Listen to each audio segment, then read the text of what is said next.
Hi guys, इस video में हम देखेंगे डिहाइड्रेशन ऑफ अल्कोहल। ओके, अब एक्चुअली क्या है, मतलब ये डिहाइड्रेशन ऑफ अल्कोहल हमारा प्रिपरेशन ऑफ एल्कीन का एक मेथड है। मतलब अगर हम लोग अल्कोहल को डिहाइड्रेट करेंगे तो हमारा एल्कीन बनेगा। तो सबसे पहले हम लोग नाम से पता करते हैं कि मतलब क्या होगा इसमें।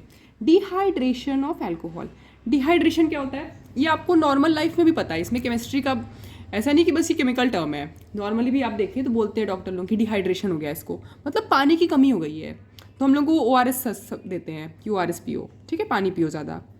तो डिहाइड्रेशन मतलब पानी निकलना, मतलब loss of water you can say. Okay, और डिहाइड्रेशन ऑफ अल्कोहल मतलब अल्कोहल से पानी निकलना। ओके, अब देखिए सबसे पहली बात कि आप कोई भी चीज़ करवाना है आपको केमिस्ट्री में तो आपको पता है आपके पास रिएजेंट होना चाहिए। तो डिहाइड्रेशन के लिए कौन कौन सा रिएजेंट होता है? एक तो होता है कॉन्क H2SO4, मतलब कॉन्सेंट्रेटेड H2SO4 सल्फ्यूरिक एसिड होता है। एक होता है कॉन्क H3PO4, ठीक है, ड्राई HCl, ये सब आपको पता होना चाहिए। एक तो देखिए कॉन्क H2SO4, एक कॉन्क H3PO4, एक है ड्राई हाइड्रोजन क्लोराइड। ओके, और दूसरा वेपर फेज में P2O5 और एल्यूमिना Al2O3, ठीक है, ये आपके क्या है डिहाइड्रेटिंग एजेंट। ओके, जनरली आप देखेंगे कॉन्क H2SO4 आपको मिला होगा। तो ऑब्वियसली मैंने पहले ही कहा कि इसमें क्या होगा, इस डिहाइड्रेशन से एल्कीन प्रिपेयर करेंगे। अब देखिए आपको ये पता होना चाहिए, देखिए ये तो बहुत नॉर्मल बात है ना यार, कि अगर यहाँ से हम पानी निकाल रहे हैं, सपोज ये अल्कोहल मैंने लिया, ये अल्कोहल है, ठीक है, एथनॉल है, इथनॉल से हमने पानी निकाल दिया, ठीक है। अब पानी निकालना मतलब कुछ निकल रहा है, तो ये एलिमिनेशन रिएक्शन होता है। ये कौन सा रिएक्शन होता है? Elimination 1, E1 reaction. तो E1 का ये तो E एलिमिनेशन होता है, 1 क्या होता है? यूनिमॉलिक्यूलर। 1 का मतलब यूनिमॉलिक्यूलर, इसका मतलब यूनिमॉलिक्यूलर मतलब ये होता है ना कि इसका जो रिएक्शन का रेट है वो किसी एक के कंसेंट्रेशन पे डिपेंड करता है। ओके, किसी एक के कंसेंट्रेशन पे डिपेंड करता है, ये अभी हम देखेंगे। तो पहले देखिए क्या मैकेनिज्म देख लेते हैं इसका, ठीक है। ऑब्वियसली यार बन क्या रहा है, हमने कहा प्रिपरेशन ऑफ एल्कीन, तो एल्कीन बन रहा है। तो पहला देखिए मैकेनिज्म में, ये हमने अल्कोहल लिया, कॉन्क H2SO4। फिर कॉन्क H2SO4 क्या है? डिहाइड्रेटिंग एजेंट है, वो ठीक है, पर है तो एसिड। एसिड क्या होता है? H+ donor. अब वही बात हो गई, एसिड H+ डोनर है, हमारा जो अल्कोहल है इसके पास लोन पेयर है। देखिए लोन पेयर मतलब ज्यादा इलेक्ट्रॉन, नॉन बॉन्डिंग इलेक्ट्रॉन, और H+ मतलब इलेक्ट्रॉन की कमी। तो भाई ये लोग बॉन्ड बना लेंगे, मतलब ये अपना इलेक्ट्रॉन इस H+ को दे देगा, तो ये बनेगा OHH।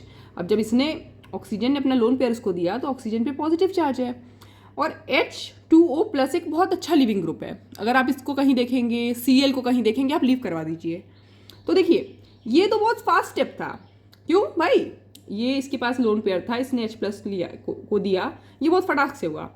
अब यहाँ पे ये लीव करेगा ना, तो ये थोड़ा स्लो स्टेप है, और यही इसका RDS है। RDS मतलब रेट डिटरमाइनिंग स्टेप। तो जो रिएक्शन है ना उसका रेट जो है वो इसके निकलने पे डिपेंड करता है। तो भाई इसी पे डिपेंड कर रहा है बस ना, इसीलिए इसको यूनिमॉलिक्यूलर कहते हैं, क्योंकि बस इसके कॉन्सेंट्रेशन पे डिपेंड करेगा, ठीक है। अब देखिए ये निकल गया। अब ये निकलने के बाद क्या बना? कार्बोकटायन। तो हमारा इसका इंटरमीडिएट क्या है? अगर कोई पूछे कि आपका यार इंटरमीडिएट क्या है इसमें, तो आप बोलेंगे कार्बोकटायन, कार्बोकटायन।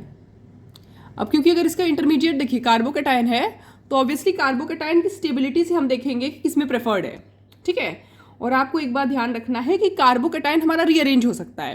तो आप वैसे प्रोडक्ट बनाइए जैसे रीअरेंज करके बनाइए, पहले रीअरेंज करिए, सबसे स्टेबल कार्बोकटायन लीजिए, फिर उससे प्रोडक्ट बनाइए। तो देखिए कार्बोकटायन है अपना। अब यहाँ तो कोई प्रॉब्लम ही नहीं है ना यार, देखो ये जब बना तो CH3C+H2, ऐसे यहाँ पे कार्बोकटायन बना। अब देखिए यहाँ पे क्या हो रहा है, हम आपको बता के दिखाते हैं। ये ऐसे था, देखिए C, इसको हम ऐसे ओपन करके लिखे CHH, यहाँ CH2+, यहाँ पॉजिटिव चार्ज है। हमने कहा केमिस्ट्री में पॉजिटिव चार्ज वो नहीं प्रेफर करेगा, उसको चार्ज हटाना है। तो यहाँ पे जो इलेक्ट्रॉन है ना, यहाँ पे जो H के पास जो इलेक्ट्रॉन है ये वाला इनका, ये इसको यहाँ पे दे देगा, ठीक है, ये दे देगा। तो क्या बनेगा? CH2, ये क्या हुआ? आपका एल्कीन बन गया, क्लियर। तो ये यहाँ पे चला गया, तो इसीलिए इसको एलिमिनेशन कह रहे हैं। मतलब बन तो क्या रहा है, एल्कीन बन रहा है ना बाद में। अब देखिए यहाँ कार्बोकटायन बन गया पहले, अब यहाँ पे जो H है वो यहाँ जाएगा और प्रोडक्ट स्टेबल हो जाएगा। अब देखिए यहाँ पे तो एक ही ऑप्शन है ना, यहाँ पे एक ही H था, मतलब इसी तरफ से H दे सकते थे, और है भी कहाँ, यहाँ पे तो कोई कार्बन ही नहीं है इस तरफ, तो ऑप्शन नहीं है, तो यही इसका प्रोडक्ट होगा, कोई दिक्कत नहीं है, एल्कीन बना। और एक और चीज़ है, देखिए यहाँ पे कि जो H2SO4 हमने डाला था पहले, तो उसने पहले H+ दिया था, यहाँ पे H+ दिया था, वो प्रोटोनेट किया था, तो वो क्या बना था, H+ देने के बाद HSO4- बना था स्ट्रॉन्ग एसिड का वीक कॉन्जुगेट बेस, ठीक है। तो क्या बना था, H- बना था। अब वो जो H- वो क्या बना था, HSO4-, सॉरी H- नहीं, H+ दिया, HSO4- बना था। ये HSO4-, अब ये वाला H ले लेगा ना, यहाँ पे जो H लॉस हुआ उसको ले लेगा, तो H2SO4 बन जाएगा। तो हम कह सकते हैं कि हमारा H2SO4 यहाँ पे कैटलिस्ट है। क्यों, कैटलिस्ट वो होता है जो रिएक्शन के एंड में रीजनरेट हो जाता है वापस, ठीक है, तो हम इसे कह सकते हैं। अब देखिए, एक इसमें आएगा सेडजेफ रूल। तो देखो यहाँ पे तो कोई हमें दिक्कत ही नहीं था, एलिमिनेशन यूनिमोलिकुलर, यहाँ पे तो हमें कोई दिक्कत नहीं था, क्योंकि यहाँ पे जो रिएक्शन हुआ था उसमें हमारा प्रोडक्ट एक ही बन सकता था। पर वैसे सेडजेफ रूल कहता है कि जो ज़्यादा सब्सटीट्यूटेड एल्कीन है वो मेजर प्रोडक्ट होता है। क्यों, क्योंकि वो ज़्यादा स्टेबल होता है, ये आपको ध्यान में रखना है। जो आपका ज़्यादा सब्सटीट्यूटेड एल्कीन है वो मेजर प्रोडक्ट होगा, क्योंकि वो ज़्यादा स्टेबल होता है, उसमें ज़्यादा अल्फा हाइड्रोजन होता है। अब बात है कि मैम उसमें तो कोई दिक्कत ही नहीं था, क्योंकि भाई इसमें प्रोडक्ट ही एक बन पा रहा था, ऑप्शन नहीं था ना। अब यहाँ देखिए, एक और बात इसमें आपको याद रखना है कि इसमें रीअरेंजमेंट होगा।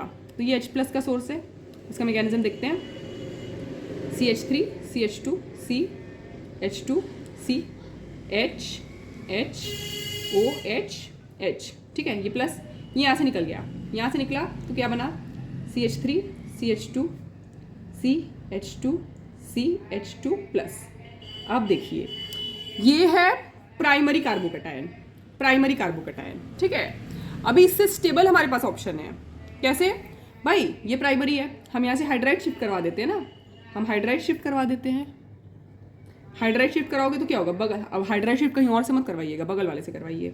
तो CH3 CH2 CH plus CH3। अब हमारा कार्बोकैटायन कौन सा है, सेकेंडरी कार्बोकैटायन है। तो भाई सेकेंडरी वैसे भी स्टेबल है, क्यों भाई, प्राइमरी के बगल में कितना अल्फा हाइड्रोजन है, 2। अल्फा हाइड्रोजन कैसे देखते हैं, कार्बोकैटायन के बगल में sp3 कार्बन में हाइड्रोजन कितना है, 2, यहाँ कितना, 3 2 5, तो ये ज़्यादा वैसे भी स्टेबल है। तो ये अब क्या होगा भाई यहाँ पे, तब अब देखिए यहाँ पे भी एक बात है, इसके बाद भी तो अपने पास 2 ऑप्शन है, क्योंकि हाइड्रोजन इधर भी है इधर भी है। अब देखिए हम इसको अगर सोचिए ऐसे बनाए, CH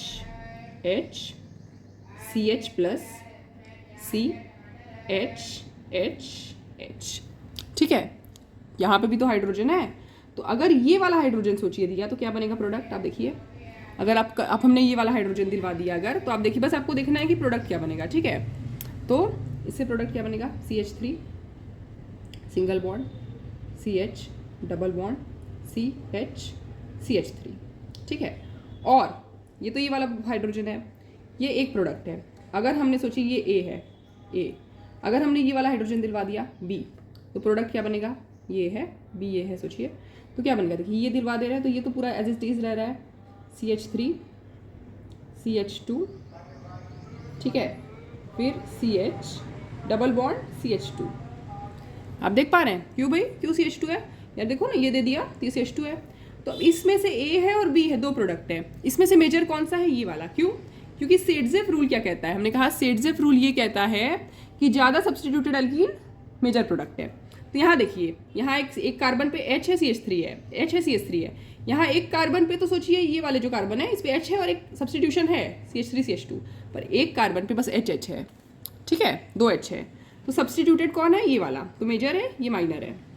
आपको देखना आना चाहिए। हाइड्रोजन देखिए, जो कार्बन है ना उस पर हाइड्रोजन कम से कम जिसमें होगा वो मेजर प्रोडक्ट है। यहाँ देखिए 2 हाइड्रोजन है तो ये मेजर है। यहाँ कितना हाइड्रोजन देखिए, इस पे 2 है या 3 है, 2 इस वाले पे हाइड्रोजन, यहाँ पे 1 3, तो ये माइनर है और ये मेजर है। ये सेडजेफ रूल है। सेडजेफ रूल भी आपका बहुत इंपॉर्टेंट है, क्या बोलता है, most substituted alkene is the major product. तो ये हमारा क्या था, ये बहुत इंपॉर्टेंट टॉपिक है, dehydration of alcohol. Okay, thank you.